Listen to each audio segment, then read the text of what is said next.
That's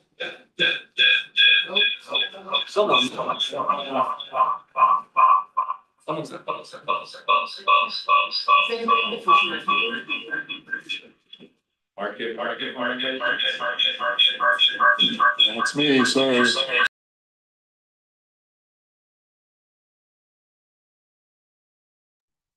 Yeah, okay. Hello, world. Sorry. Make sure everybody online can hear that.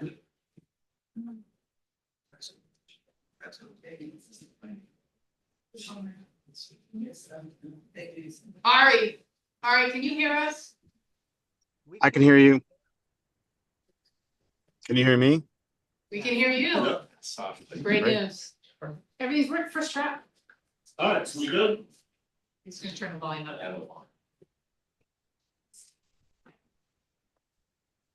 All good, okay, so I'm gonna call the March 4th Permanent Building Committee and Recount Building Committee meeting to order. I'm gonna start with a roll call attendance. John Coop. Yes. Mark Doxa. Here. Ari Greenberg. Here. Kirk McCormick. Here. Mike Mazzaro. Here. Ron Powell. Here. Greg Stepler. I think Greg is not here tonight. Nancy Toomey. Here. And Ken Grizzle. Here. Pat Tompkins here. Since Greg isn't here tonight, I'm gonna have ask Mike to vote in his place as an associate member on anything that comes up that needs a vote. We have a few new people here tonight, so we're gonna do some introductions before we get started. We have a new member of the Permanent Building Committee, Ken Grizzle. April Backus, who's a new project manager with Turner and Townsend Erie, and some folks from J&J are here, our contractor. To help with the introductions, I'm gonna kind of run around the room and have everyone just introduce themselves. I'll actually kind of walk us through, since there's, actually, we can go around the table and then finish with the guys online. I'm Pat Tompkins. I'm the chair of the Permanent Building Committee. I've been a resident for about 25 years and a member of the committee for about 10. Turn it over this way and we'll go around. Sure, Mark Stafford, Senior Project Manager at Turner and Townsend Erie. April Backus, Project Manager, Turner Townsend Erie. I actually live here in Reading. I have for the last 15 years. Ron Powell and the council meeting liaison, the Permanent Building Committee. Mark Doxer, I'm the select board representative. I've been very involved in town politics for the last 30 years almost. Former select board member, a very strong proponent of the whole retail center. I'm John Root, member of the committee. I'm a civil and structural engineer. That's it. The old person, the oldest person in the room by far. You're not gonna, wait a minute, you're not gonna tell anyone that you're a man of leisure? Yeah, come on. Nancy Toomey, I'm a member of the Permanent Building Committee and I guess I'm vice chair, is that right? That is I correct. remember I'm vice chair. I'm also an architect, but primarily in residential. I'm Ken Grizzle, been a resident here for about 40 years now and just brand new to the committee, recently retired. Have done OPM work for architects, engineers, contractors throughout my career. Mike Mazzaro, an associate member on the Permanent Building Committee. I've lived in town about 20 years. Jane Wellman, I'm the acting town manager. I'd also like to take a moment to introduce Joe Huggins, who's here, it's a facilities director, and Karen Herrick, who's a member of our select board. And liaison to the Permanent Building, 30-year resident. Thank you. Joshua Delan, I'm the executive assistant in our operations division. Operations does risk management, communications, and procurement. Jenna Wood is not available to be with us tonight. She would be here. She's community services director. Kirk, you wanna go next? Yeah, sure. Hi, I'm Kirk McCormick. I'm a member of the Permanent Building Committee, and I am an attorney who's been practicing construction law for about 25 years. Ari? Hey, good evening. Ari Greenberg. I've lived in Reading a mere 4 years. I'm a mechanical engineer by background. I do a lot of work in energy efficiency and sustainability as well. So an associate member of the committee, kind of representing the systems and energy and sustainability side of our interests. Thank you. Did we got everyone? LBA, welcome. What's that? Colin from LBA and Joel. Oh, yeah. Guys from L. No, From PH. PH. Oh, I'm sorry. CH+A. I'm sorry. We're on too many Thank projects. you. I'm not sure who's online. Is Joel and Colin? Yeah, Joel? Colin's here. This is Colin Bonfield. I'm the project manager for Recal from BH+A, the architect. And is there anyone else from BH+A online? Joel's on, but he's on his phone, so he may not be able to chime in. Joel's the owner of Bergman Hendry Archetype. He's principal there. Okay, thank you. We get everyone? So, welcome. We know you just finished a project with BH+A, a similar project in Newton. We're excited to have you as part of the team. We think we have a good team here. You'll see our committees, I'm gonna say a little less formal than some, but we also ask a lot of questions and you know, kind of have high expectations. We also know you've got a lot of experience in public construction. And I think if I'm not mistaken, you built Wood End, correct? Wood End Elementary School. So welcome. We welcome you to the team. We've had a really good team between BH+A and Turner and Townsend Heery. We think they've done a fantastic job to date. We're excited to have you guys join the team. And if you just introduce yourself and. I'm Michael Krupe, project manager, looking forward to a successful project. Jan Patel from the owner of J&J, same over here, look forward to working with you. We are local, almost not resident of Reading, but I have been in Andover for the last 26 years. Jimmy Rich Construction, super, extremely excited about this, love the project. I went through the plans and very excited. I'm a North Reading guy, 25 years. So even though you guys are the enemy. Thank you. They don't have any questions? For the folks from J&J? My daughter. It was called Johnson and Johnson. I said, no, it's J&J. Good answer. And unfortunately, she's not coming into the business. Unfortunately. Oh, well, yes, very good question. When they see when they see their parents are working this much and lot of stress, it's a stressful job also, to be honest with you. Order. We'll make it even more stressful, don't worry. All good? We are next year, or anybody has any question? You guys have any questions for us? Karen? So just to clarify, so you were working on the Newton Recal, the Cooper Center? I just saw it, it's fabulous. Awesome. Thank you. We got the people that built Newton. I mean, it works out so great. Yeah. So we're really excited. Folks that designed it, the folks that built it. The folks that designed it and the folks that built it. We're really lucky. Super good. All right, thank you. You're welcome to stay, but you're also welcome to leave. We won't force you to stay here all night. Take your time thinking about it. Yeah. I cannot talk, but I can stay here for another project too. There you go. Different committee. Yeah. Different committee? Yes, thank you guys for coming. Thank you for coming.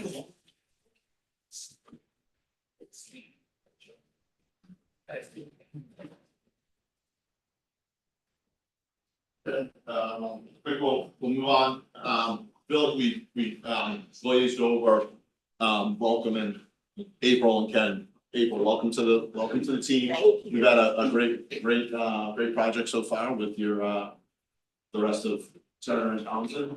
We're looking forward to having you on board. Ken, I had a brief conversation with Ken too. He had me, he's already diving into the drawings and asking me questions. I'm like, it's a detail I don't know, man. So, feel pretty good about having someone on board that's ready to roll up their sleeves. So welcome. We're glad to have you both on the team.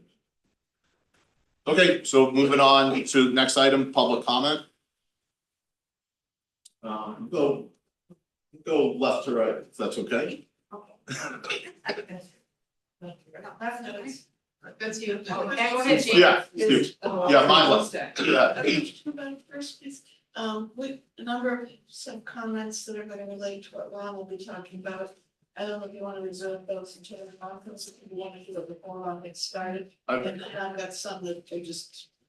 prefer to maybe keep public comment within the public comment section. Oh, good evening. I am Jean Prado, 25 Orchard Park Drive. I am here as a resident, but to let you know, I am also a council on aging board member. I have some concerns that I would like to address this evening. I should say concerns, I'd like to suggest things. I am here this evening to express my thoughts why the installation of a movable divider wall is essential for many reasons in the program Flex Room and the new build recap. I have suggested this in the past for the new build, but due to the dollar amount and the wall configuration, it was put on hold at the time. The Center for Active Living recap will be serving as the Reading Senior Center, a recreational community center, and veterans office. All will be sharing this new build. A movable room divider is very important.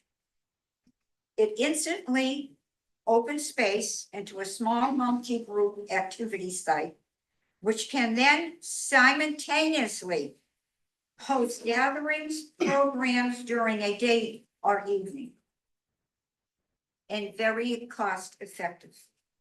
I present to you now a few suggestions of the programs that can be conducted for the 60+, making variety of classes more accessible with having a room divider installed in the new building.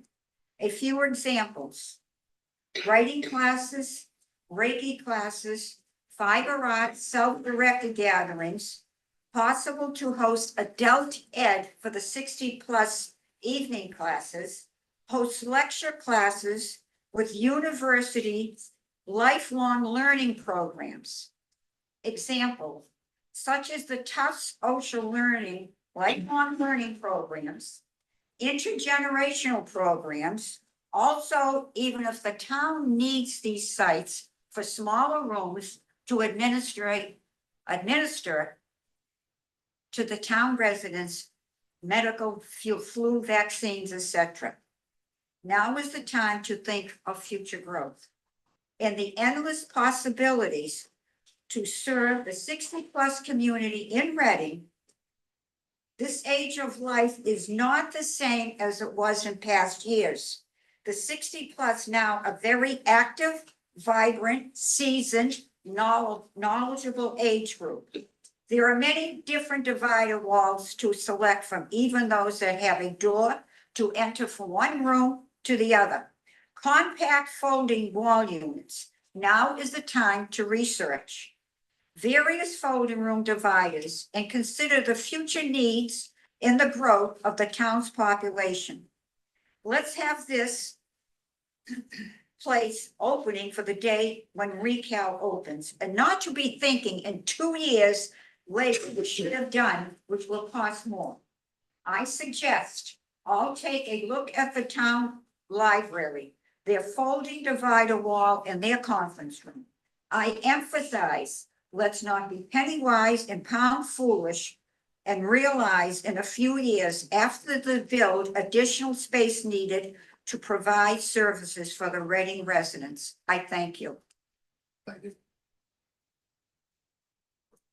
Kate Harrington, 2 Summit Drive, Reading, Massachusetts. I'm also a council on aging member, but I'm speaking here as a town resident. And I'd like to support the concept of looking at the possibility of installing a removable partition in the room known as the Flex Program Room on the 4th floor of Recal. I understand that in the original design discussion, as Jean has mentioned, there was consideration given to a divider, and at that time, a decision was made not to move forward for cost and design reasons.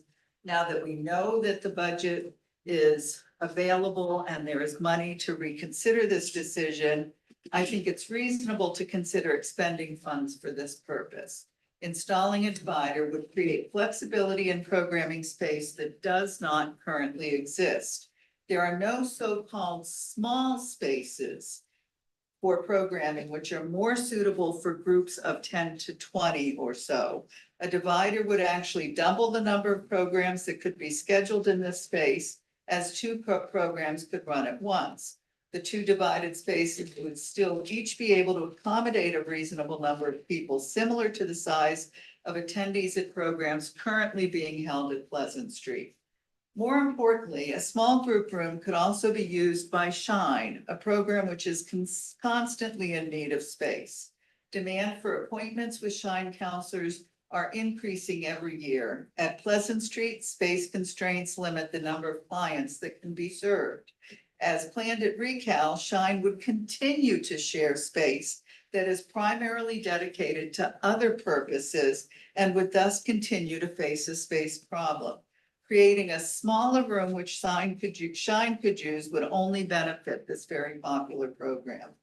It has been suggested that there are other designs for divider different from the one originally considered, ones which would take less space and not create some of the issues that existed when the original divider was considered. I ask that you consider favorably revisiting the question and explore and research the possibility costs for further consideration.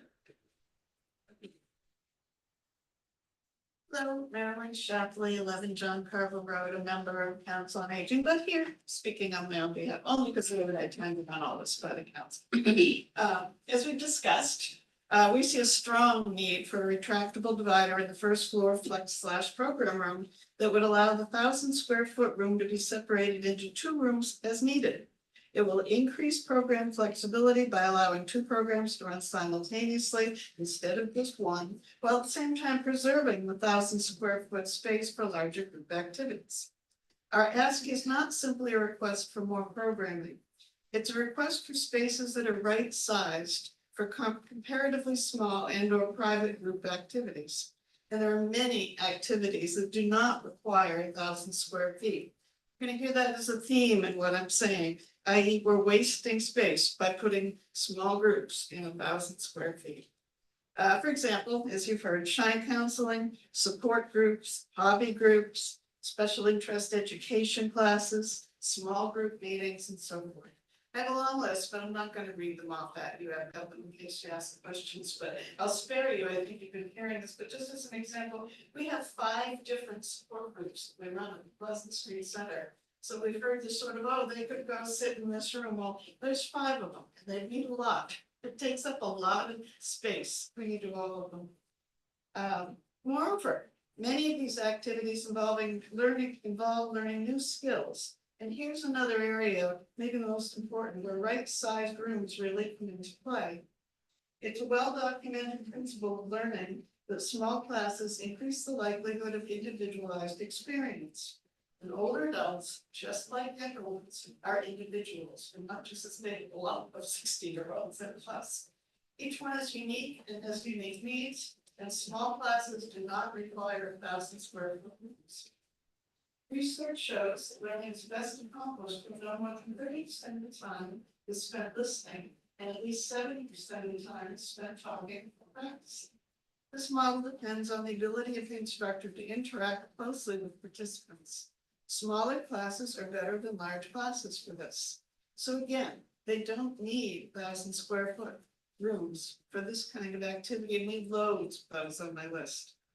There are also valuable programs that simply attract relatively small groups of people.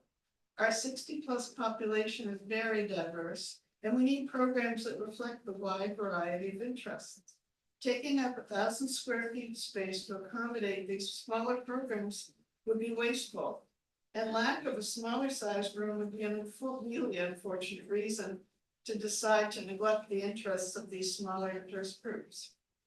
Yes, there are spots in the building where the primary and secondary room, in theory, be displaced temporarily to accommodate a smaller program.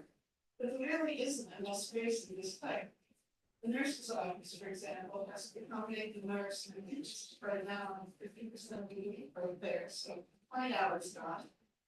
And in addition, there's the hair specialist, the hairstylist, the blood checkers, blood pressure checks, earwax removal, and much, much more. It's a busy place. Isn't going to handle all those 5 types of support groups, let alone all the other community. Shine, to look at another example, gets you questionable appointments all day long throughout open enrollment. For Medicare, that's October through early December. And for mass connected programs, it's November to January. This is a substantial part of the year that Shine representatives, if they had the space, certainly have clientele who would like to be working with. More space and more hours are needed to help keep up with the plan, because we get in wait lists. I know myself, I've signed up as early as I could, I'm already found the list was full, but I could be on the wait list. And I move fast on this, because I know someone who gets a week into it, many of them either they just give up or they just don't get in. It's what happens. There's a huge demand for Shine support, and it's increasing steadily as our healthcare system gets ever more complicated. Similarly, the card game room is one of the first rooms to be carved out in the retail schematic for specific use. It's a priority, and she's not here tonight, but I'm sure she'd agree. Jenna fought long and hard for this. We went toe to toe on this one for a long time, and she won. Let's not undermine that by repurposing it. Card games are important, not only for fun, but also because research shows you keep our minds sharp and foster social interaction. Having the ability to divide the program room into 2 smaller spaces will be a great asset in supporting these program needs and serving our expanding 60+ population. Thank you. I think that's the end of the comment on. No, I'm sorry. Oh, that's true. Hi, board committee manager, police staff, road writing, I've been here since 77. I'm at the senior center almost every day, so various questions. Years ago, I suggested to Jane let's divide this room, which you can see we never did. But when we settle in here, we're having a lunch and chit chatting. Nobody wants to get up and move. The room could be divided and the other needs could be taken care of. This patio that is out here, I think I've seen it used maybe 3 times in the decades that I've been here. I suggest we have a sunroom and a screened-in porch at the new location. It will be used. I don't know how buggy that area is gonna be with mosquitoes and different things, but a screened-in porch would be a good idea. So I ask you please to consider these thoughts that I'm just now to you and me. Thank you. Did you want to talk about? Yeah, try and keep it 3 minutes. I'm hoping that I'm just gonna hear yes, yes, no, okay, and I'll say, great. I sent questions beforehand to a number of you that I thought would be concerned. My concerns were raised by the language used in the accessibility study. They talked about the kitchen not being for public use, and they characterized that as meaning only employees could go in and BH+A responded, and they talked instead about people being trained servers as opposed to using nameplate. So I just wasn't clear, but I do know it's really important for our lease, for our revenue stream, and my understanding is to lease out the multi-purpose room and its attached kitchen, as far as I know. But this made me wonder, are we going to be able to lease out the kitchen to the public if it's not for public use?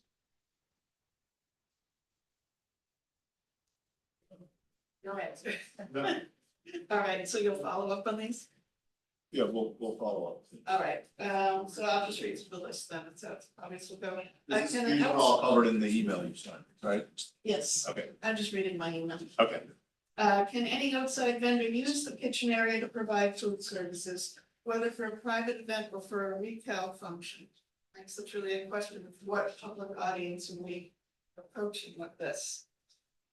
Would retail staff volunteers be allowed to access the kitchen, not for food preparation, but simply to serve food brought from another venue if they are not certified for safe food service? Again, it's just how useful it will be. I know in Andover, for example, they serve lunch to very large groups and they rely heavily on their volunteers. I'm assuming, but I don't know that they're safe surf trained, but maybe they, I don't know. But we need to know because it's really important. And when outside persons renting a multi-purpose room, just the room, be permitted any access to the kitchen. So if you could follow up on that, I think we're all on the same page. We just want to make sure this space is as functional as possible, that there were different ADA requirements. And I also just wanted to alert people of something I found. It's Massachusetts docket number 2917 for house number 4039. There's legislation that has started to work its way through the general court, the Mass General Court, that would require universal breakfast and lunch in senior centers, community centers, and centers for active living. So they covered the whole range. It's in the early stages.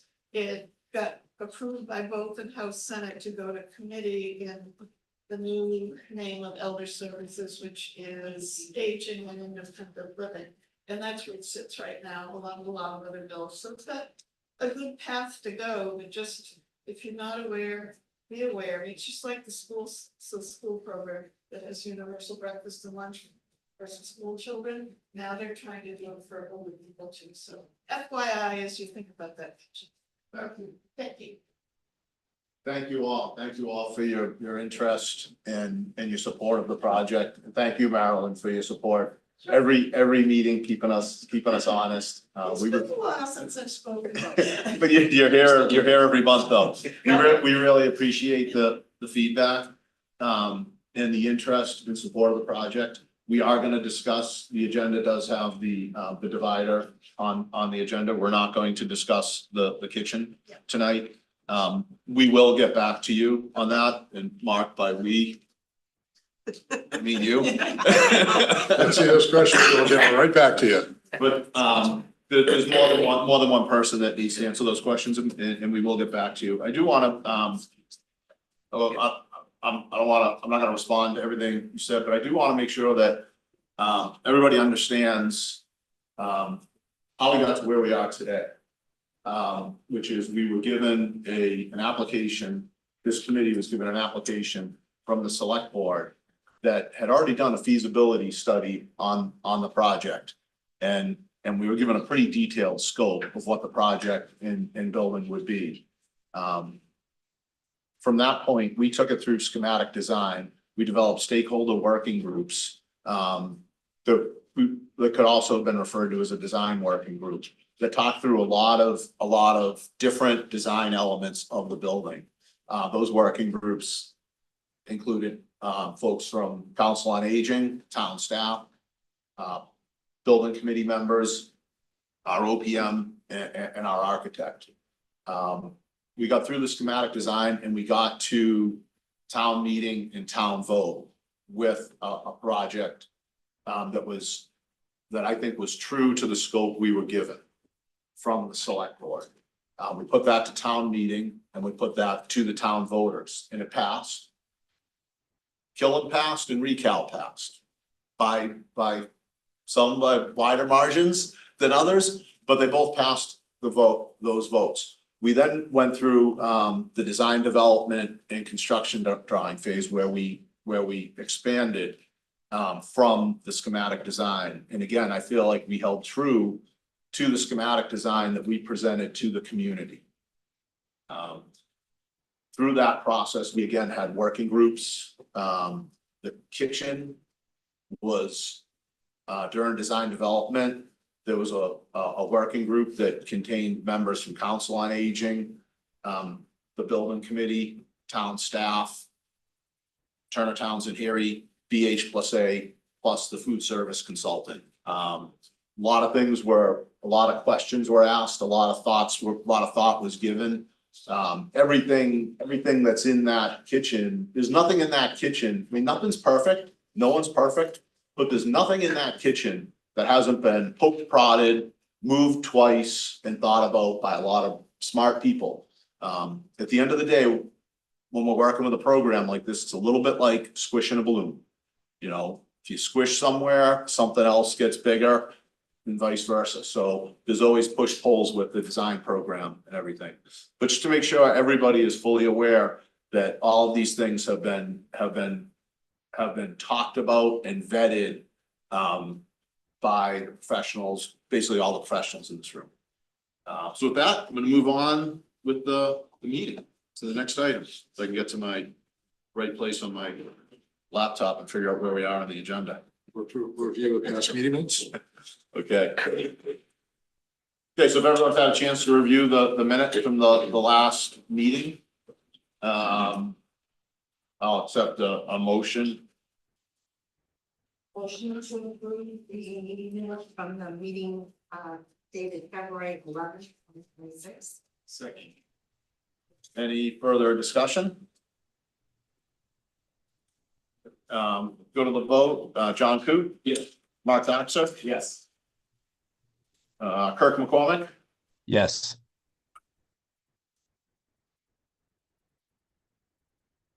Pat Kirk sleeping.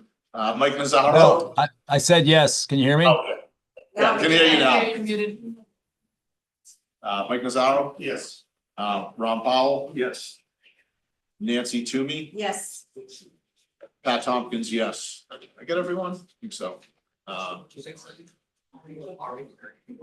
Ari's an associate member? I get confused with that too. I don't vote. Happy to be here, though. And if you were here, I would have put you in place of Greg, but you're not here, so it's all good. Unless you want to stick to it. Moving on to the Yeah. Moving on to the next item, project schedule. Turn it over to Mark to give us an update on the project schedule and budget. Thank you, Mr. Chair. On your screen, you can see the project schedule that we show at every meeting and the area highlighted in the bottom. We are here. As we met with the contractor earlier tonight, we're getting in the process of working on the contract with the contractor and J&J right now. With that information, and Jane has a little bit more to share with that.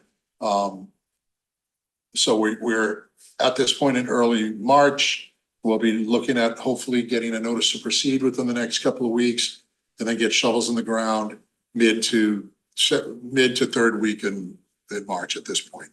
So once the contract language and things get put together, they'll get that signed and we'll get J&J ready to roll. Just a little bit of color to that item. The contract right now is legal counsel for both parties, just to iron out some final pieces, no big deal.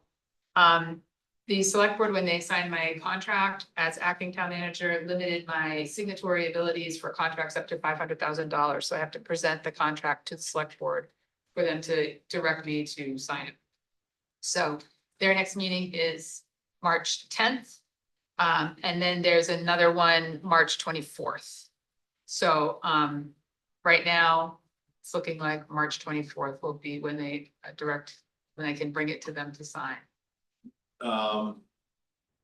Thinking through on that. First, could we get to the point where we're ready to sign it March 10th? We can do it next Tuesday. And if not, would it make sense to go to select board and ask them to give you that authority? We talk to the select board next week. Yeah, we have to put it on the agenda. The agenda gets released tomorrow afternoon. And the packet goes out tomorrow afternoon. And we like to give all the information so that they have it in their packet for the whole weekend and the public can review it. So I don't love giving the select board something, Monday or Tuesday of their meeting. Yeah. So I don't believe that council will be done with it in time for it to go in this packet. I do have some backup information that I can provide the select board and ask them for an advisory opinion, or just let them know I'll let them know what we're doing and what's going on, so. Without being an expert on what the select board can and can't do, a reasonable ask that you be authorized to sign that contract as approved by town council feels to me like something the select board might be able to get comfortable with. Karen, would you like to weigh in on that? Since we have a select board member Yeah, here. so this goes back to our charter. Our charter says that an acting town manager shall have the authority, and it's temporary, shall have the authority to sign routine ongoing types of contracts. So we did make this amendment to facilitate things, but I can tell you as a select board member, we get stuff on Mondays and Tuesdays all the time, and I don't like it. But as long as we get a head up, we're gonna do it. We are very committed to not slowing down this project or kill them, so Appreciate it. want to Thank you. reassure you. Thank you for that. So I have the backup information that we can put in. We have another contract that I'm bringing to the select board to ask for authorization to sign on, and that is for the High Street construction project. So they'll have that information, that contract's ready to sign. And so we'll also bring forward this background information with the bid information and the awarding and all of that. And so, so we'll do that. And if they are comfortable designating me to sign it when the contract's ready, as approved by town council, great. If not, we'll continue that work. Sounds good. Thank you. Dr. Mark? Any other questions on the schedule? Okay, moving on to the project budget. So the budget's a similar budget that you've seen at previous meetings, but what's happened here is the budget's been updated to include the construction, the bid numbers for the construction and the estimate. And it's updated to include on lines 20, like a little smaller to see.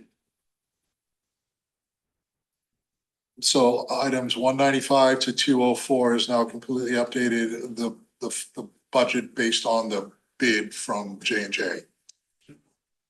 Including the alternates, so the 19,357, with the bid from J&J, the two alternates, with the original contingency, the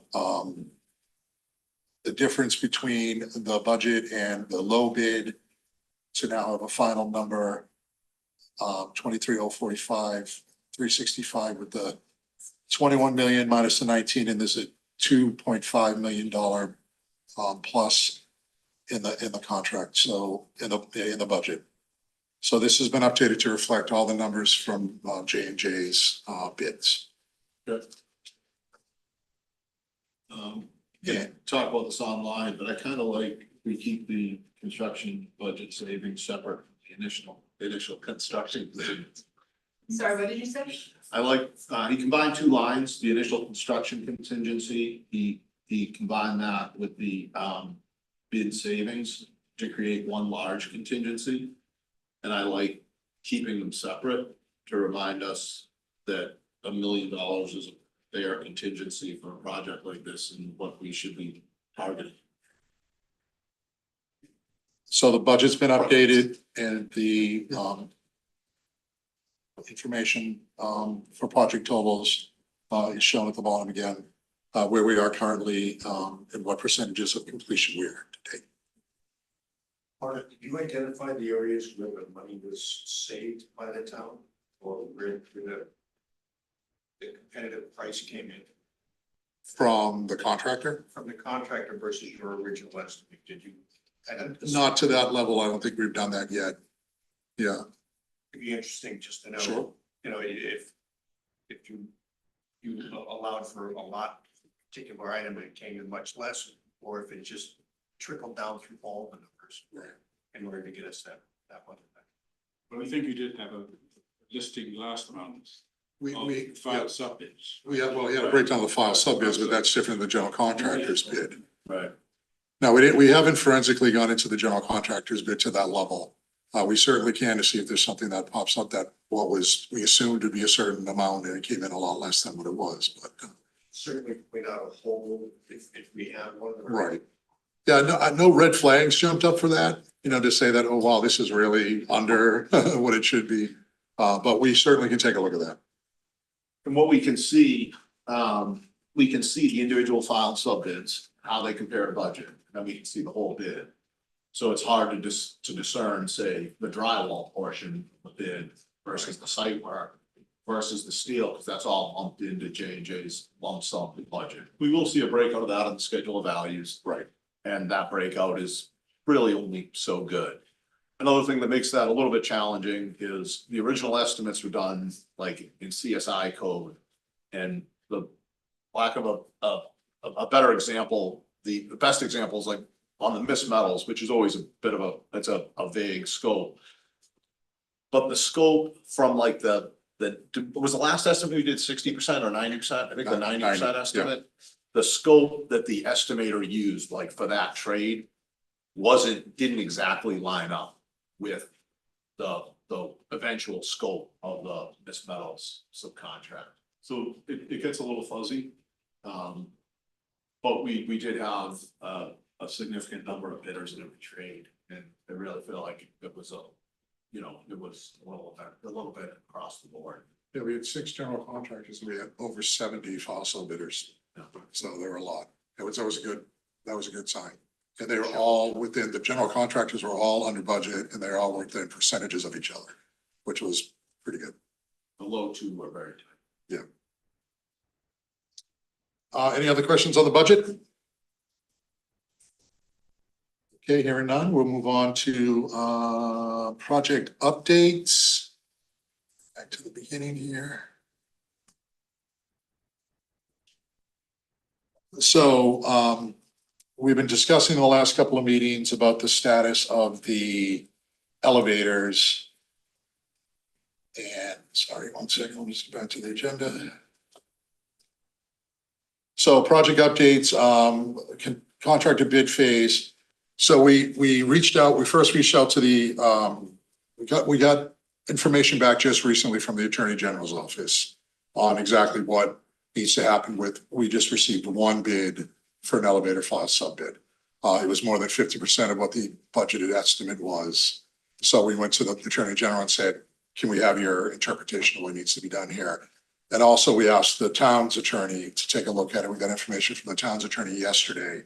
So we're reviewing the AG's information with the town's information, and we're gonna have an answer for you guys probably by the end of the week of exactly what we need to do. Unfortunately, the AG's answer wasn't an answer. It was more like, were these 3 things met? And if they were, then you can't do anything, you know what I mean? So we need to do that, plus the comments that were made by the towns and council, and we'll have an answer or direction for you guys, very shortly. Okay, what's the time frame where we will need to make a decision on that? Because if we need a vote, if we need a committee vote, then we can't get that for another month. Yeah, unless the working group or somebody else can do it if there's a need for that. I'm not aware of exactly what the timing is for that. Once a decision or direction has been made, if there's a 5 days, I don't know about the law, what it is, so we'll have to look into that too. Yeah. Sorry, how's that working with J&J's contract? Are they supposed to be carrying the elevator bed? They have an allowance, in their contract. So They have an allowance, yeah, they have an allowance for the elevator. Rough numbers.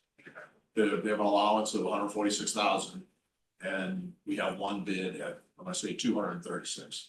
Those aren't the right numbers, but they're pretty close. So one option might be, our only option is just tell them to award to, go with Delta and we give them a change order.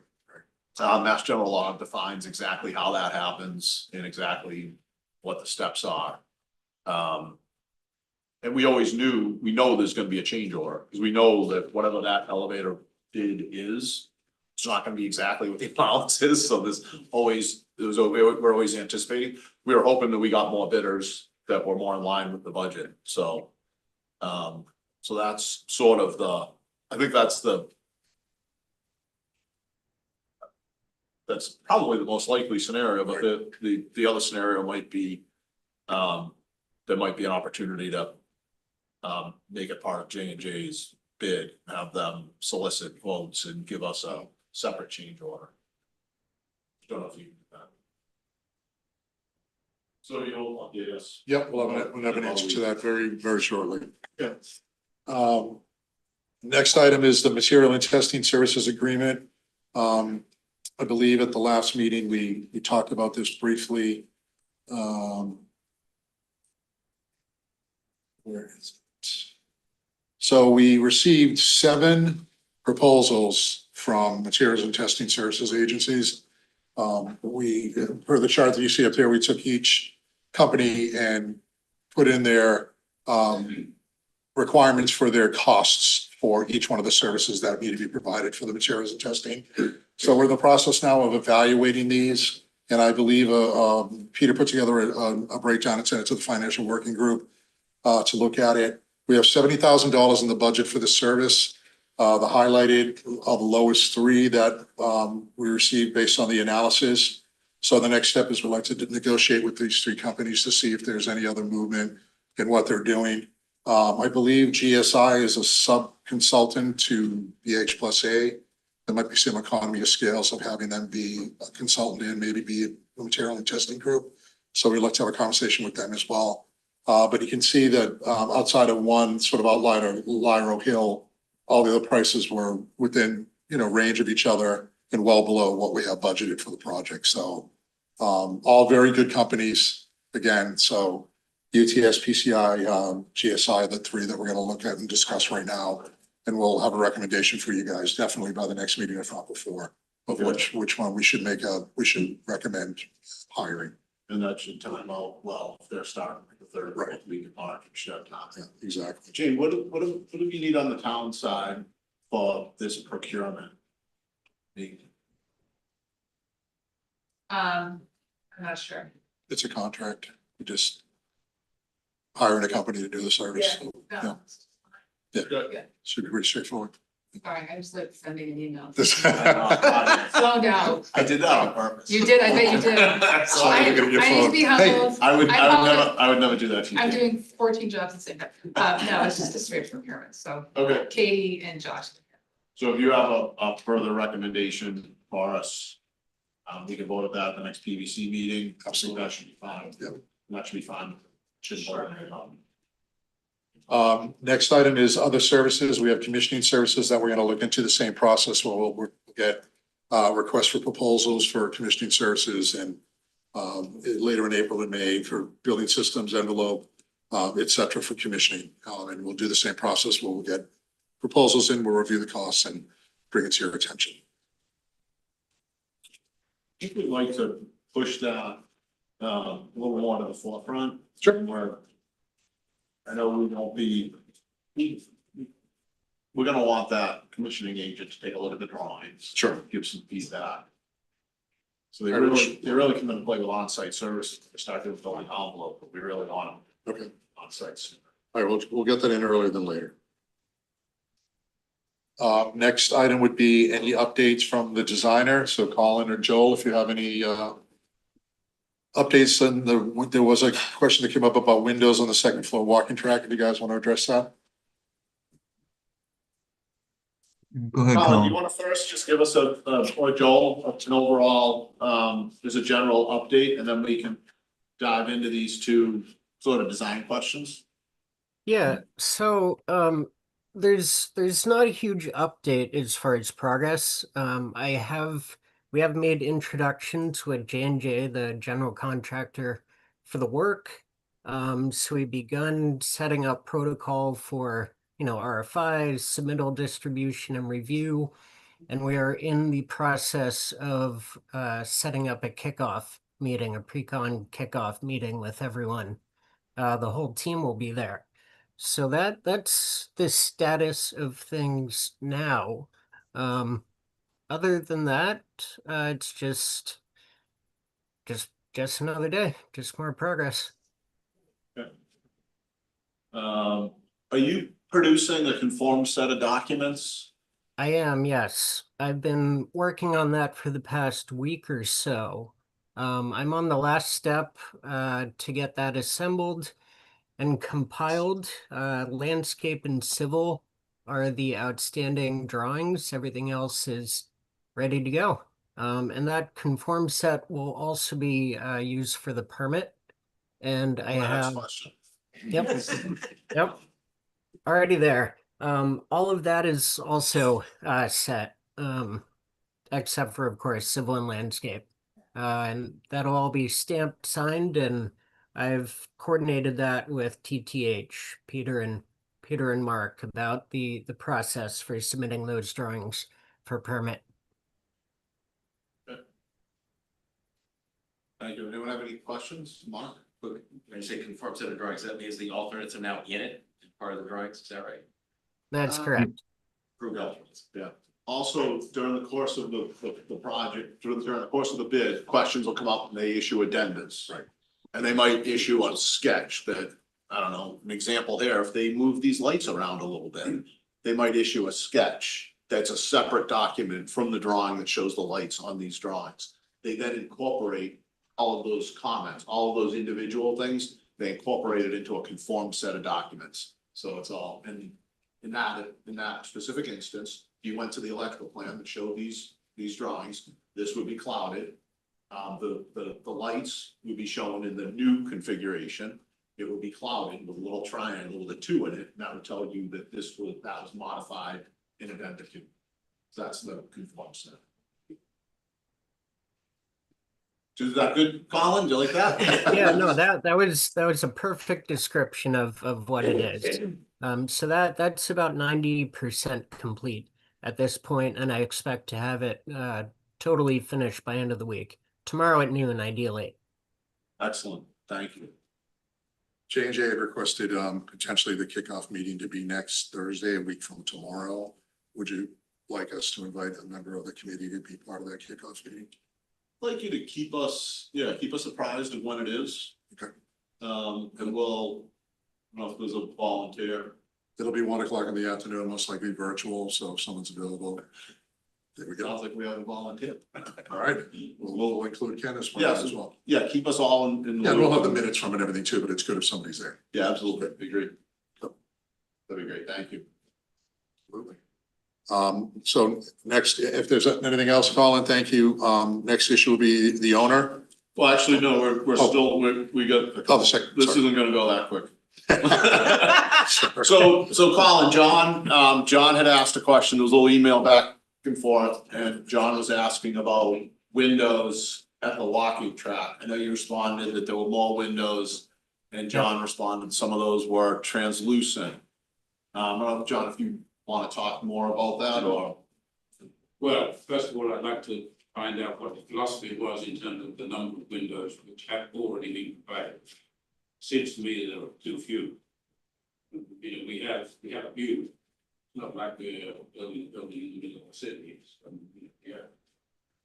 swampland or whatever you want to call it, but it's a view. I mean, it's valuable, and I think walking around the track, it's good to have something to look out on, rather than just be focused on the inside. So the question is, how do we get to the number of windows that we've already got, which I think is very meager, and does the committee think that more windows would be better? So their environment for people who are walking. Yeah. Colin, do you wanna give a quick start the Sure. conversation? If I am able to share my screen, is that Yeah, okay? Are you able to see that?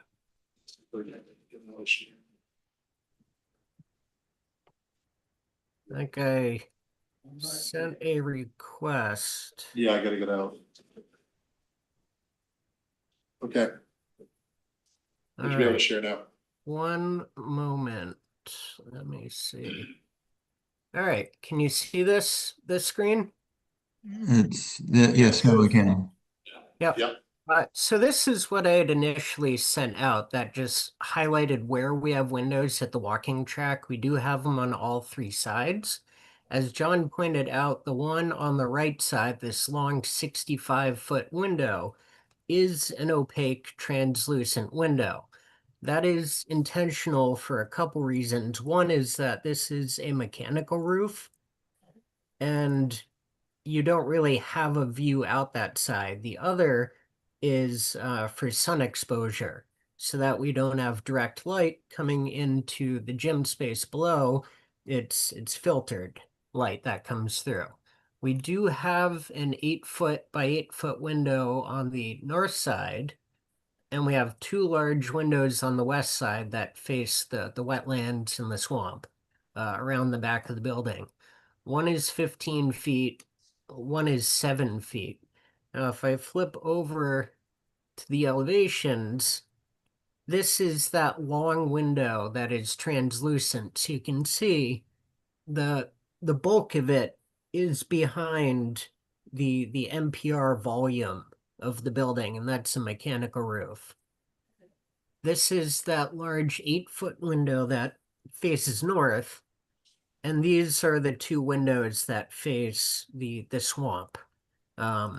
We do have these are floor to not ceiling because obviously it's open, but it is a tall window.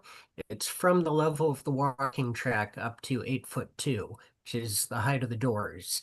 And there's two of those, and those also extend actually down to the gym level. I did put together some 3D views just to show this a little bit more clearly. Here's that translucent window.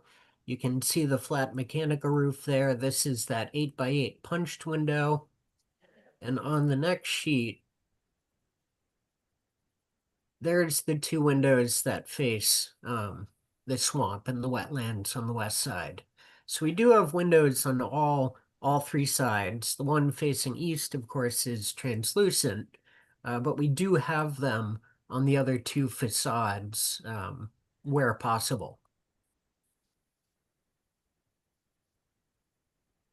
I mean, when, my first instinct, here in the back and forth was wondering if we could, change the translucent to clear glass, but I don't think that would have any benefit or Quite a bit of any it desire. between that. There's no view, when you're looking out on the roof. Yeah. So, no, We wouldn't want to do that. No.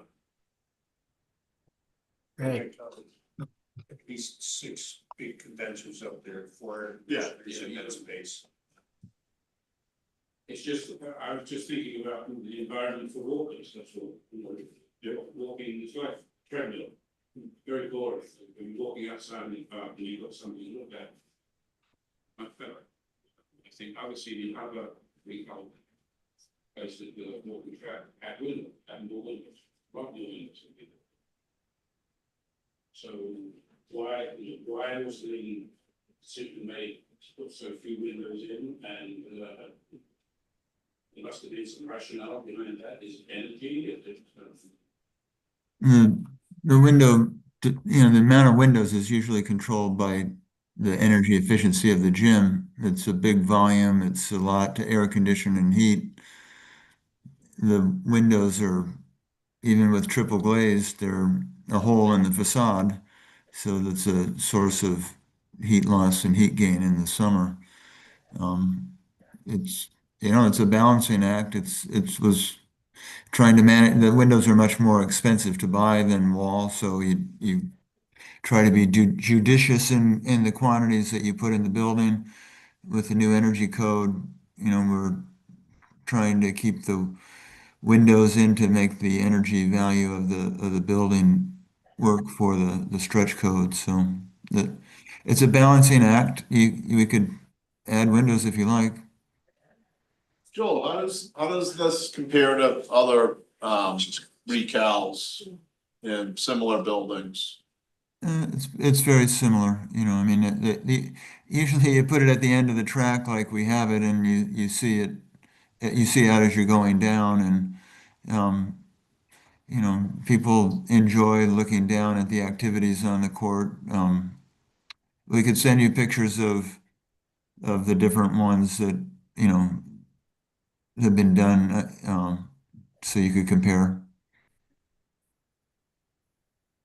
And maybe you can send us some photos from some similar projects. Yeah. Okay. If there's I got a sign on the wall in my office. It's a little wooden sign with an arrow. It says, "Don't look back, you're not going that way." So I preface everything I say after that with that understanding. If there's an appetite from the full committee to investigate, more windows, I hear what you're saying, John. Or maybe it's just something we table and have BH+A give some information, maybe some photos of some other senior centers, Centers for Active Living, that we can digest, and if we do something, it's not imminent that it needs to be done today. The location was the one on the lower left, as you see as you're going on the track. And then you have the vision going up the track on the left, you know, and usually they alternate directions of the circulation every couple days, so people aren't always walking the same. It's more for your ankles than views, but they do rotate the orientation of the direction that you walk the track on. Okay. Okay, so Mark? So, it sounds like if we have some interest, if we break down, understand the cost implications, rather than doing that as two steps, why don't we give it as one? In other words, hear about some other locations, but understand what the cost implication would be if we were to take, I guess, the normal left wall here that's facing the swamp and expanding the windows.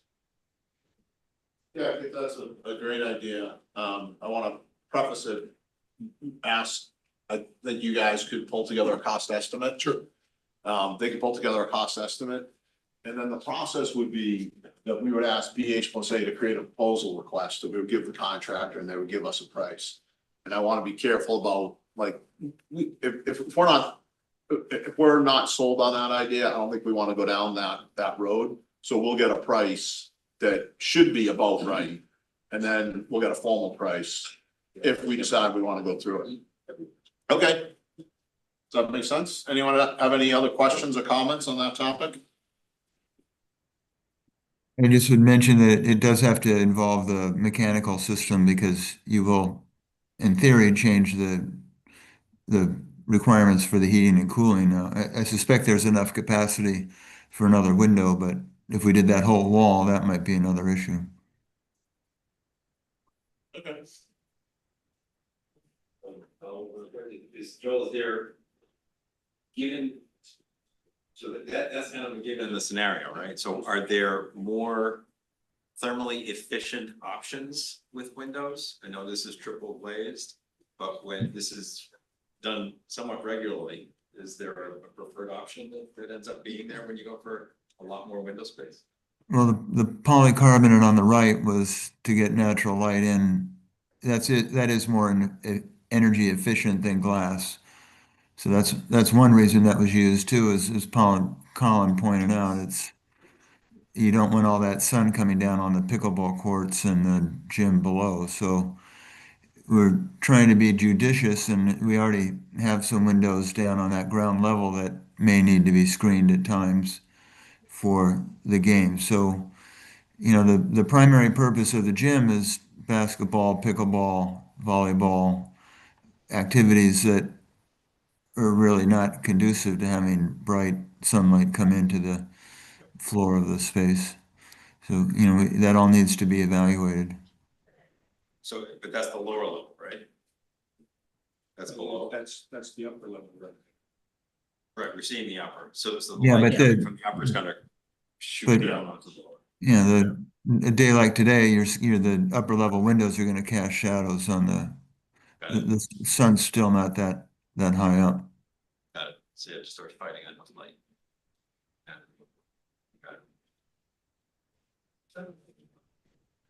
So you'll get us some photos and, you know, maybe some other information on that, Joel. Okay. Thank you. Anyone else have any other questions or comments? But do we have a sense of what the scope of the windows are gonna be? All wall windows on the west side, add 2 windows, put another one on the upper portion opposite of where the other one was? Like, how do we know what to price and how do we get it? We don't know what the scope is. What if I- there was a way to once- split those windows up? Say again? You've got the one large window that's got 4 panels in it. What if there was a way to split that up so you spread it out? Well, that's what I'm saying. There's a big one on the west side and a little one on the, is there another one put in the middle there? And in the upper right-hand corner is another one at the end. So you see it as you come around the track. So then we price 4 windows similar to the other windows. So we'll have an idea of what it is. Corners make sense because that does give you an approach, Totally. you know, going on the wall. But the one that's 4 panels that's right behind the basketball backboard doesn't make a whole lot of sense. It's up to me. It's up a lot higher, but yeah. But if there's one below. I don't think like turning that whole the two sides. You really have two sides of the gym that, you know, one faces, North and west, yeah. one faces the roof and the other is an interior wall.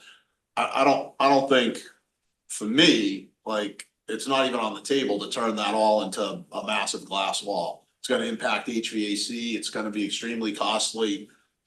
If, you know, if Joel can, if BH plus A can put something together, showing us some things, showing us what this looks like in real life, like, I did pretty much the same thing in Randolph, if they did. And, you know, this is what it looks like. I think that would be helpful, and maybe a little thought towards like, all right, if we're gonna add something, you know, maybe we can throw a window here and here. That from a design aspect would be a happy medium between all the different pushes and pulls, right? Because more glass. And, you know, if we added one little punch window, I don't think we need to redesign the HVAC system. And there's a place somewhere in there that makes sense. And I would trust BH plus A to, you know, to be able to pretty quickly get to something along those lines. But I don't think like a wholesale turn the thing into a greenhouse is on the table. You know, we're potentially talking about maybe adding one more window on, this is Project North on the top. Yes. Maybe one more window somewhat equidistant between the other two on the west, and then maybe one in the northeast corner. Like, I don't think we're doing much more than that.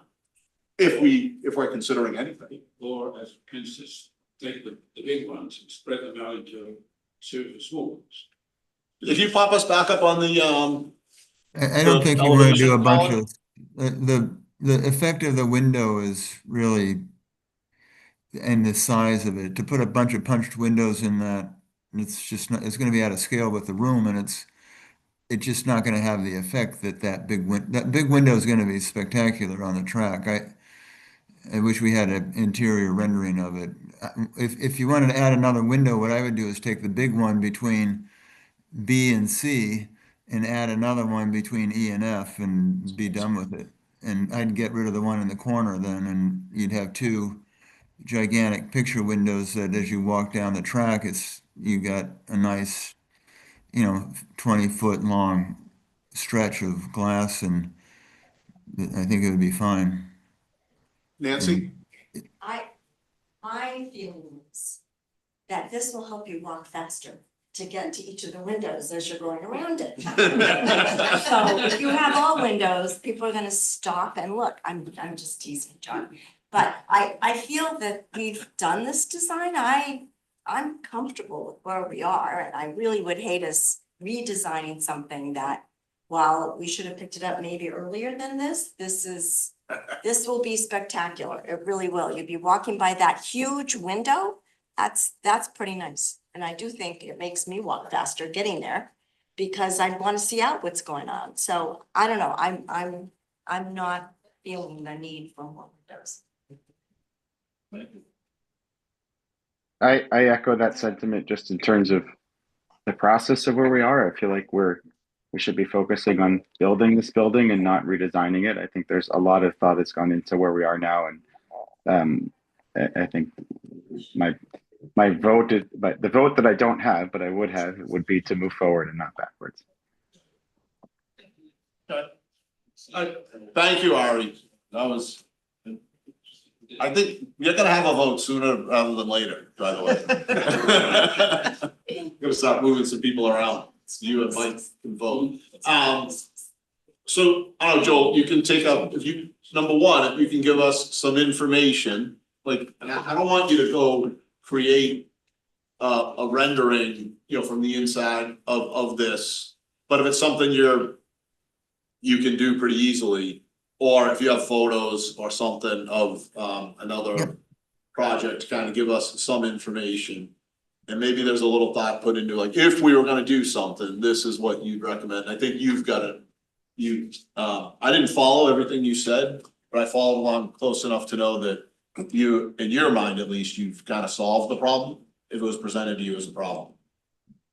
I'll send you the pictures that you mentioned Randolph. There aren't any windows in Randolph because they were very conscious of the energy use on the space. That's what I thought, but it's been at least 10 years since we built that building. Yeah. But I didn't recall many at all windows there. But anyway, so I think, does anyone have anything else on that topic? So we'll move on to item 7C, the movable partition in the flex room. This has been discussed with the committee in the past. We voted on what to do with this. And I do want to make sure that everyone understands that the vote was not purely a cost issue. Some people might think it was purely a cost issue. There were, and I wish Jenna and Jane were here. But there were definitely programming and other considerations other than just cost. But and Ron, you wanted to put this on the agenda, so I'll turn it over to you. Thank you, Mr. Chair. I'd like to thank you for putting on the agenda. I'd like to speak first, and if I may, I'd like to speak after everyone who wishes to speak has spoken. So, I am, as Pat mentioned, there is a history. This was considered. There were, I think, three main issues raised. One is budget uncertainty, because at that time we didn't know, there was some uncertainty about the budget. We now know that we are 2.59 million under budget, 11% under budget. We just approved 270,000 for photovoltaic cells. So I think that demonstrates that there is financial capacity within the project to support this additional. There was also concern about the design footprint. And I think one design was proposed by Joel, but we believe that there are alternative divider designs that could achieve the same goal with significantly less disruption to the building's overall aesthetic than what was originally proposed. This will allow us to meet our programming needs while preserving design integrity. And there's a couple that I saw online.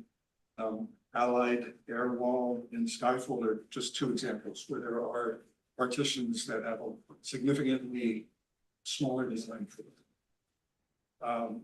And then I think the other question was alternatives, like things that were proposed were the card room and the space outside the nurse's office. But the building will be stronger and more mission aligned if it includes small dedicated rooms for 60+ programs. It's a program room. It's intended for programs.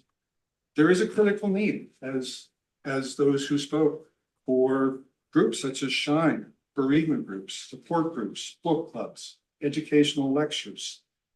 These programs require spaces that feel intentional, welcoming, and appropriately scaled.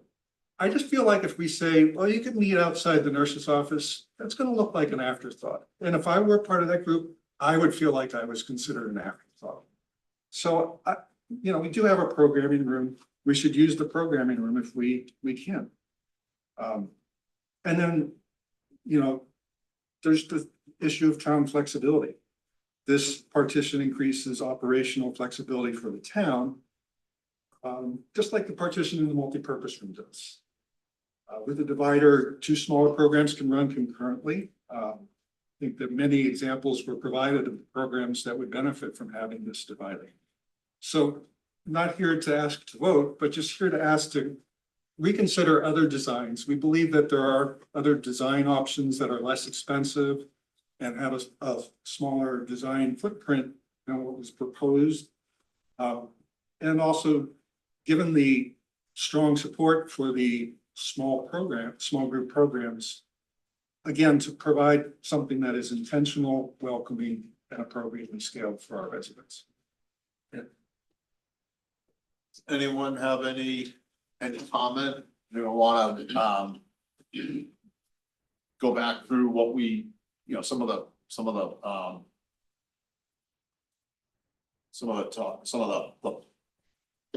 kind of points that we discussed when we went through this the first time. Nancy? I know we talked about this. I think some of the issues that we were facing when we first talked about it were egress issues out of those rooms. Where does the partition go to be able to divide it up? It's not a typically a long room, it's kind of a square room, so where do you pick Yeah. the place for the divider? Colin, can you share your screen and maybe just try to get, sorry, I didn't mean to Yeah, no, interrupt. that would be really Get helpful. something up on the screen, even if it's just the current floor plan, and I don't know if you have anything that you can locate quickly. From back when we had the initial discussion. A few months ago, 6 months ago, maybe. There you go, that's what we were putting, so it meant that we needed to add a door for egress off the side, which impacts to some extent where people come in and go, because that's the lounge area, that's one thing. The other is these partitions, if you're gonna use it for 2 rooms, those partitions need to be floor to ceiling and pretty stable and substantial in order to keep the noise from transferring from one room to another. So it can't be just a simple little thing you pull out, it's gotta be a substantial partition. So, you know, I think those were the conversations that we had. Yes, budget was something that we thought we'd be worried about. I understand that the structure was the other issue, but structure did get put in so that these partitions can be hung from that ceiling. So we do have the opportunity for that. I worry that dividing this is it really gonna be effective? Is it really gonna be useful? And I don't know that. I really don't know that that's the case, because I think there are other opportunities in the building with enough other spaces that I don't know. And maybe you're right, maybe it has to be divided, maybe it will stay divided entirely. It'll never be used as another space. Because once that partition comes down, you're gonna have 2 small rooms instead of 2 big, one big room. So that's my concern. I'm more interested in understanding programmatically how this works. And I want you guys to understand it's gotta be substantial. It can't be a simple little thing. If you really wanna use it as 2 separate spaces. Yeah, it needs to be, it needs to be an automatic partition. Absolutely. You do wind up, some of the things, you wind up, you need a place to put the partition. So you wind up with a little box on one side of this in your room. It wouldn't be too little either. It'd be for a room this wide, it would be substantial. Yeah, so you'd have, like, so that, when your room is wide open, you introduce that. You've got some, you're adding doors, there's operational. Every time you close that, you're moving furniture around and.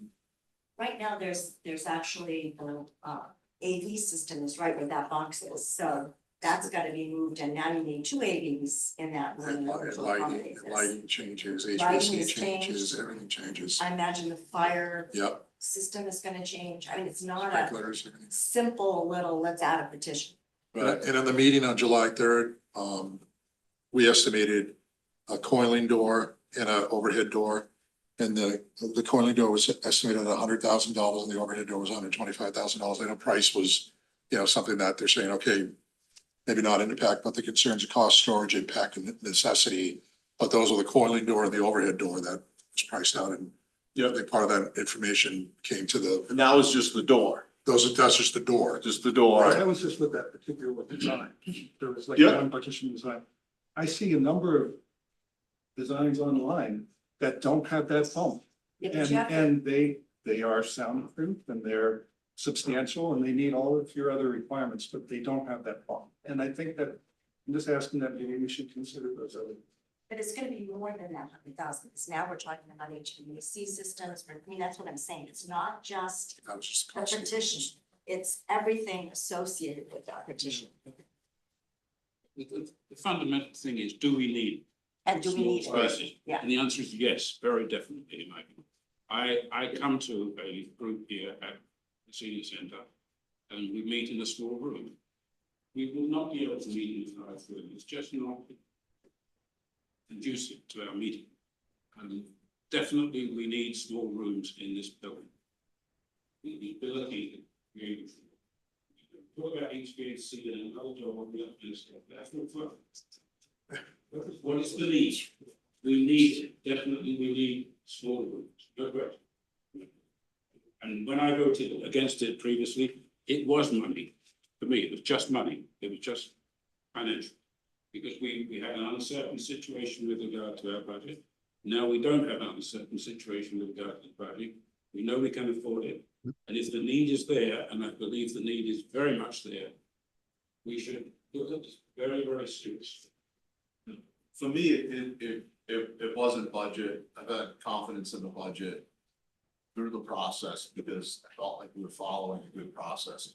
For me, it was more a value proposition. A lot of what we're hearing, I don't want to put anyone on the spot, but other stakeholders had different opinions of the potential use of that space. And you're talking about a small space, like you still have, that's still a pretty big space when you divide that.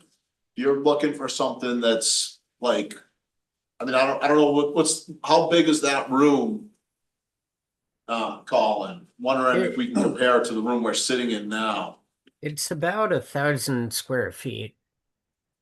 That's too, what's the dimension across it? What is the dimension across it? How big a folding partition are we talking about? Let me quickly pull up another sheet. 20 feet across. You've got two dimensions there, 8'2", which is 16'4", and a bit on each side, it's 23 feet. I'm Give or take. hoping this plan shows a little bit more. There you go. 2810 by 3310. So just thinking about the structure for this, which we have to have a beam that runs overhead to support it. So we went through this design. There is. You see those two columns? Yep. It's a wood framed floor system, but there's a beam at that red line. And it was, at the time, it was like a push to run the floor joists. Basically, the added cost of the beam, the steel beam, was like a wash with the savings by reducing the span of the TJIs, the floor wood joists. So we do have the structure there. So I depending on what exactly we do, I think the structure's there. One of my questions is, like, what's left is still a pretty big room. And like what I'm hearing described to me, I think you divide this. I'm not really a program person. I'm a builder, I'm not a designer. But what I'm hearing described to me, I'm hearing I need this. But what is being proposed, I don't even think gives you that. And right? Because you're talking about smaller spaces like a room. Where's the card room? It's over Game room. here. Yeah, it's about the same size as what's being offered as an alternative.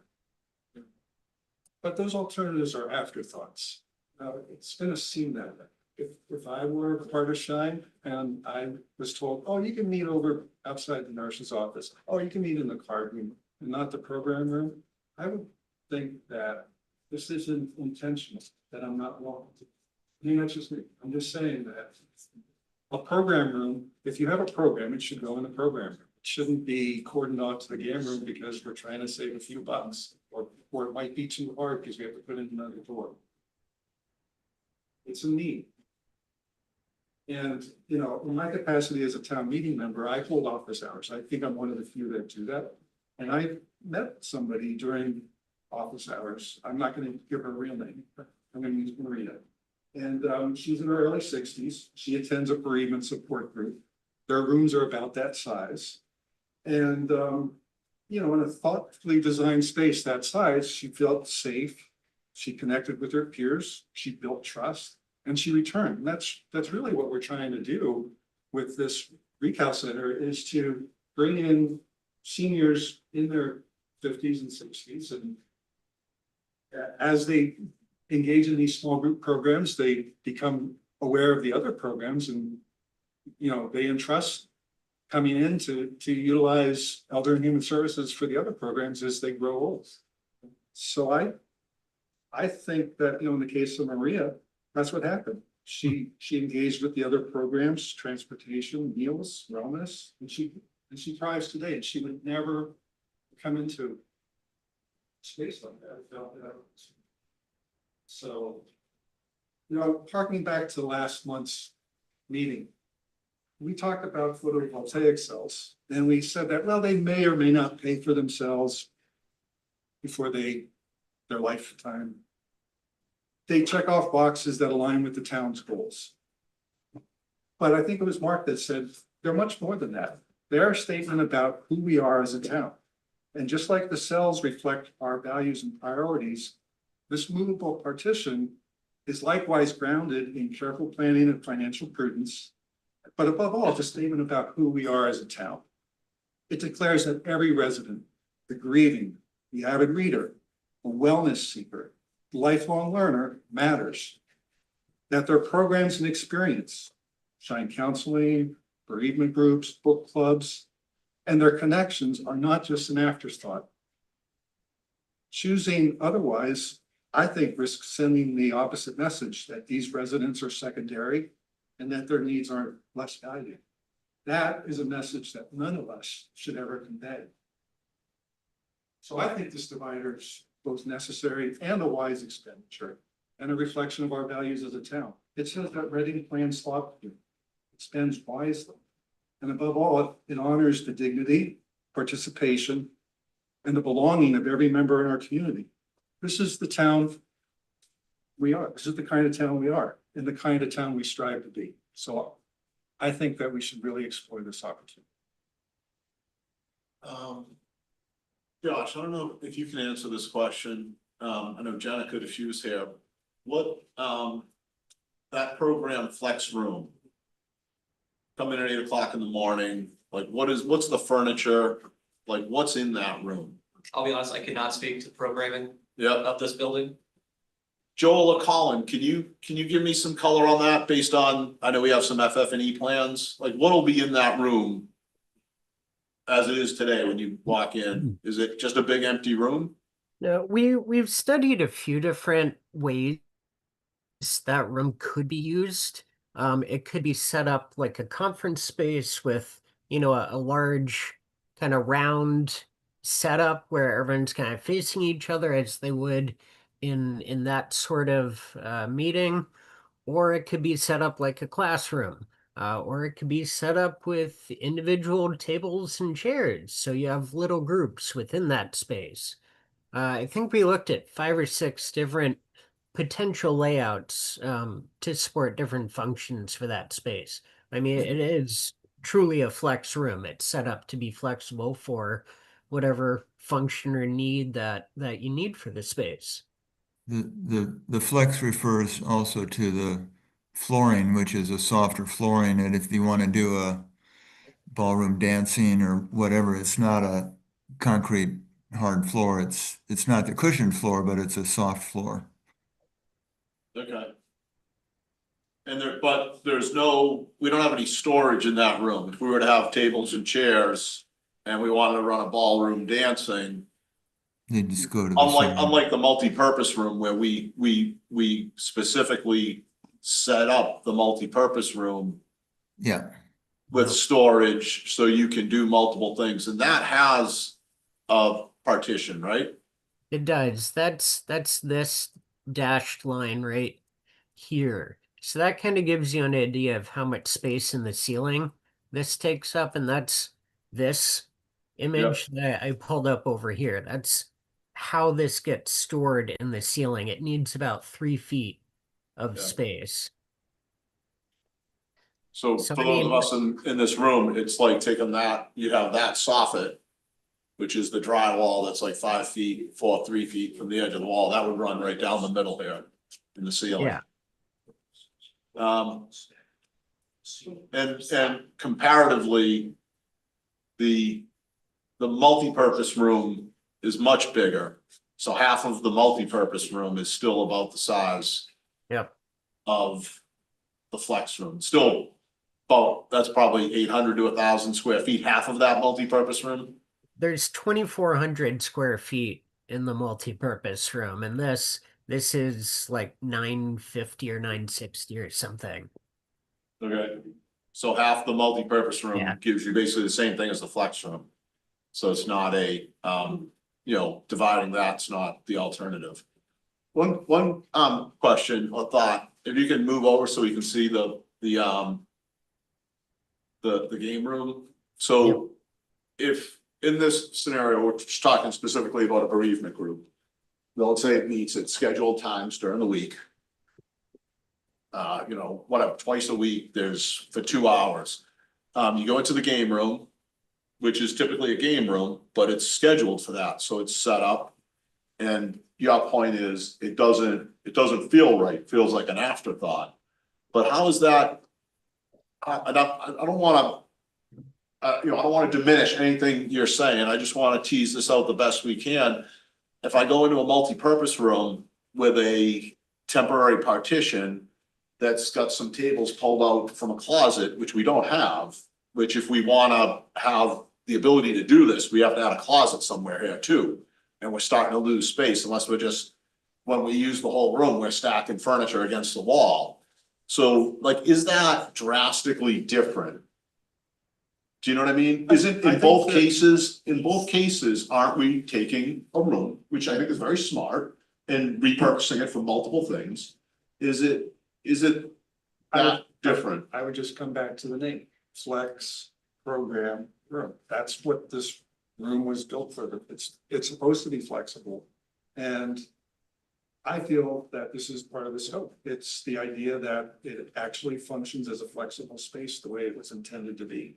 There's going to be space concerns whether we use the game room or the flex program. Like the flex program room it was intended for programs, and it was intended for small. And small programs are programs. Small group programs. So.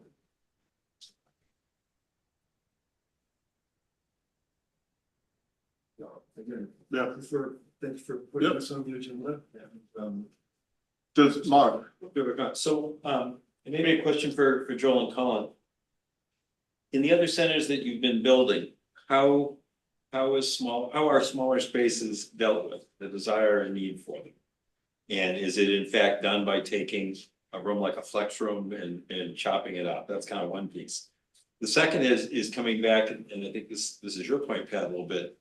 At 500 square feet, it's not a tight, comfy room. It's a big room still. And, you know, if the real need is for these 200, 250 square foot rooms, we haven't really designed that in.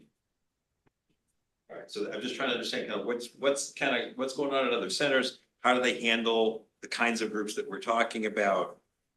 You know, are there examples that you can share with us? We don't have any senior centers or CALs that have this size room divided in half. I'll put it that way.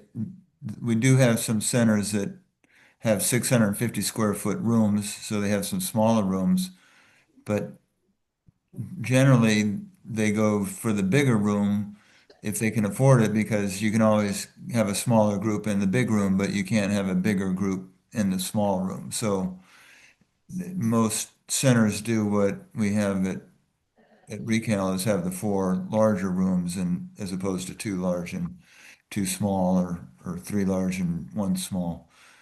But we've never subdivided a program room. It does. I mean, we're happy to do it. We haven't done it in the past. So basically, you adapt, bring furniture in and out as needed. Yeah, I mean, yeah. Or it's not that, yeah. So somebody pointed out, thank you, that we already subdivide a room about this size at the library. So this is not and it's been done, it may not have been done at a Recal, but our library is a perfect example. If you go downstairs, you can see that there's rooms approximately this size that are partitioned. Sorry? Yeah, I mean, I'm a big fan of flexibility and designing things smart that can be used multiple ways. It's a complete, it's a library, it's a completely different use. And I just want to make sure if we go down this path. It's really not, like, if you go downstairs in the basement of the library, it looks just like this room. I mean, in terms of, and there's a divider in the middle. But I'll just when you tell me that it's not different, they're not doing ballroom dancing at the library. They do. They- Okay. And they're doing they've done Tai Chi, I mean, it's I stand corrected. meditation, They have so, formal town meetings and no. they have children's programs and they have everything. I just feel like the overall use of the library is different. No, not going forward, not with what we're going through now, no, but the progress that we want to see going forward, this is something I think we should definitely consider. I mean, we do it now versus later. And you still got your 1,000 square foot room, just push the button and open the button, whatever else they would like to do, and you can. I have been in this room trying to conduct a class when it's a little bit across the way and have something else done here. I think it's something, the building, let's build it for future growth. And different programs that we conducted in this new building. In addition to what we're doing. And the review, we keep mentioning it, there are 5 groups that we have. There's also motion support, there's the Parkinson support group, there's the caregiver support group. And I don't know where right now, but I was doing, we have weight loss and personal like that too. So it's 2 hours, it's 2 hours, it's a lot of coverage. And just, Okay. And I really want to hear from, definitely want to hear from town staff on the operations side, and I think unless anyone else has any other commentary, I think we can continue this for next month's meeting. It's not something that needs to, that's gonna change. A dramatically. small piece of commentary I have is just to think about the fact that to make this change now, we have to pay a premium to. Yep. And just a quick comment, if I can. I'm happy to make this change. I'm happy to add it. I love these doors. I use them all the time. But to make sure everyone Final construction documents. Sorry, what? Sorry, Colin. Just to make sure everybody understands what it would mean to add this door. Beyond just the space it takes up, we do have the steel for it. We would have to go to the structural engineer and make sure that steel is sized appropriately to fit the door in there. Would, I can tell you for a fact, lower the ceiling. We have 10-foot ceilings throughout the first floor. I know by the time we're under that beam to hang a door, we are going to be less than 10 feet. So this would be the only room you walk into with the lower ceiling. As a couple of the other folks mentioned, it would likely need to be zoned differently for HVAC heat and cooling needs. The lighting would need to be programmed and zoned separately. Fire protection, sprinklers, all of that. It really affects all the different systems beyond just the cosmetic and aesthetic things that you see. Yeah, and even, extending beyond the AV needs for this space, whether it would need to be treated as 2 spaces instead of 1, that's another question. There's a lot to consider when thinking about making this room demisable. Thank you. We definitely understand that it's more than just putting a petition in. It's a pretty big undertaking, regardless of when we do it, or when we did it. So, does anyone else have anything else? Any other commentary? Okay. Moving on to item 8, contract. Contract, We're gonna leave it, we're gonna leave that open until next meeting. We have to discuss it again. Unless anyone feels differently. I'm just a facilitator. Thank you, Mr. Chair, for putting that on. Item 8, project contracts, change orders, amendments, and purchase orders. We would discuss both of these items already. Jane mentioned earlier about the status of what the contract is, and we touched upon material testings and inspection services previously. Item 9, any new business, general project discussion? No. Item 10, project invoices. 3 invoices are on the table for this evening. Invoice number 1, BH Bus A 27866 in the amount of $9,000 to Turner Townsend Harry PGIN 00466640 in the amount of 24,377 and Bid Docs Online 25-OYKP-1 for $750 for approval. Motion to accept the PH Bus A invoice number 27866 for $9,000. Any discussion? The vote, John Coop? Yes. Mark Doxa? Yes. Kirk McCormick? Yes. Mike Nazaro? Yes. Ron Powell? Yes. Nancy Toomey? Yes. Ken? Okay, you can abstain. Pat Tompkins, yes. Move to accept the Turner and Townsend Ferry invoice PJIN 00466640 for $24,377. Second. Any discussion? Vote, John Coop? Yes. Mark Doxa? Yes. Kirk McCormick? Yes. Mike Nazaro? Yes. Ron Powell? Yes. Nancy Toomey? Yes. Ken Griselle? Abstain. Pat Tompkins, yes. Motion passes. Next. Move to accept the Bid Docs Online invoice number 25-0YKP-1 for $750. Second. Any discussion? Vote, John Coop? Yes. Mark Doxa? Yes. Kirk McCormick? Yes. Mike Nazaro? Yes. Ron Powell? Yes. Nancy Toomey? Yes. Ken Griselle? Abstain. Pat Tompkins, yes. Motion passes. Thank you all. Item 11, any other business not reasonably anticipated 48 hours of the meeting? There's none posted. There is. Oh, there is. Okay. There is something that came up. Joe's not here, but Joe wanted to present, this is actually a PVC item. As some of you know, the PVC has a budget for design and like things approved every year by a town meeting. Joe Huggins presented an expense that he would like to use that funding for. I sent something out, apologize for the short notice. It's basically a proposal for architectural services to do a code review of Matera cabin that was requested by Joe and by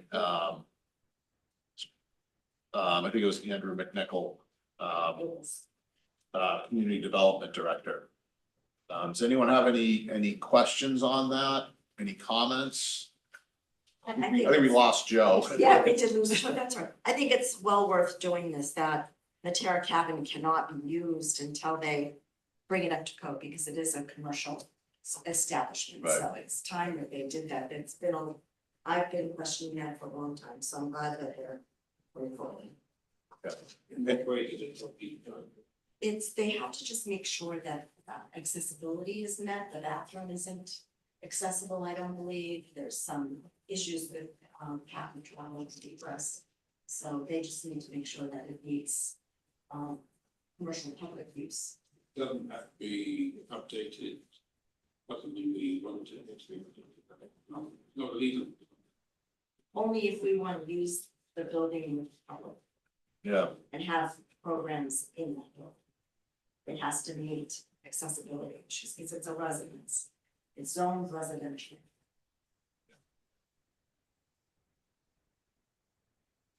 And I'll just read Andrew McNichol's email to Joe. Appreciate the opportunity to bring this before the PBC and see if they'd consider funding the study.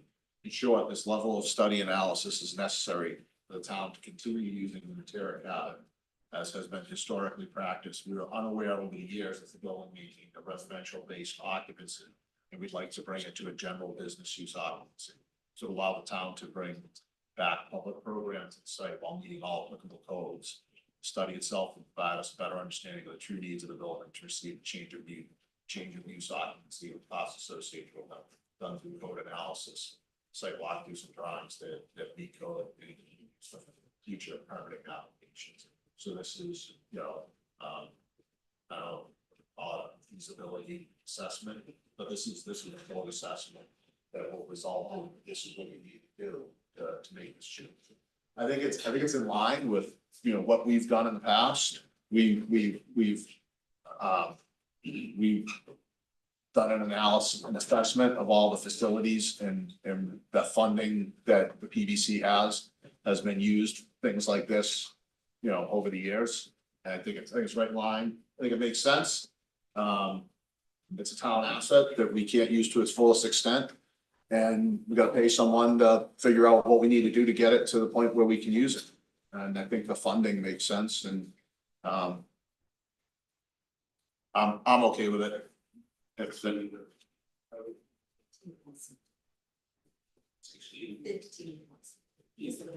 15,000, I'm sorry, it's $15,000 proposal.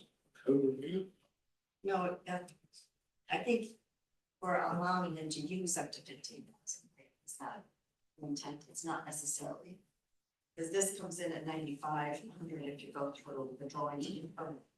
So code triggers over time, 7 bucks. Develop a cost estimate, 3,500, and to do the permanent drawings, it's necessary. This is the key now. Yeah, is this one of the? House doctor. Yeah, house doctor,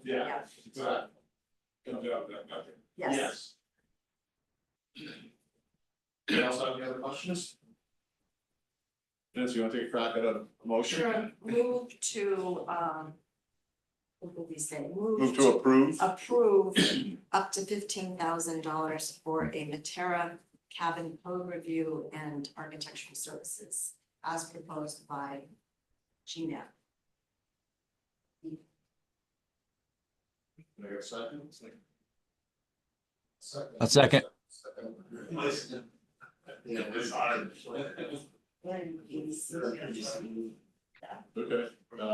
Okay, any other questions or any further discussion? Move to a vote, John Coot, Yes. Kirk McCormick, Yes. Mike Yes. Mazzaro, Yes. Nancy Toomey, Yes. Pat Tompkins, yes. Motion passes. Back to the agenda, where are we, Mark? Last item, there was a discussion about next month's meeting, be it either March 31st or April 15th due to the religious holiday that will take place on the April Fool's Day, April 1. So we need to determine next date. Okay, So that's Tuesday, the 31st or Wednesday, the 15th, what were we, tax day.